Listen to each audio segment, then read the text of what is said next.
Welcome to our channel. In today's video, we're diving into a quick and easy guide on how to remove your profile picture on Gmail. Whether you're looking for a fresh start or simply prefer a more minimal look, we'll walk you through the steps to effortlessly remove that profile picture from your Gmail account on your Android device. Let's get started. Step 1. First, open the Gmail app on your Android device. If you haven't done so already, locate the app on your home screen or in your app drawer and tap to open it.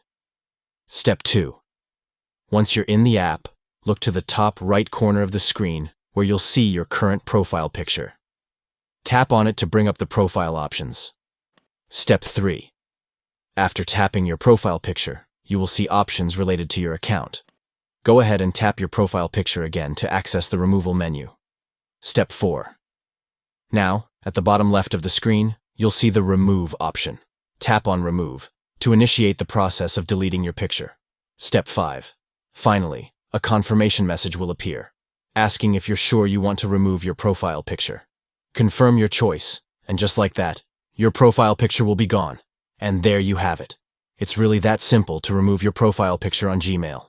If you found this video helpful, don't forget to give it a thumbs up and subscribe for more updates. Thanks for watching.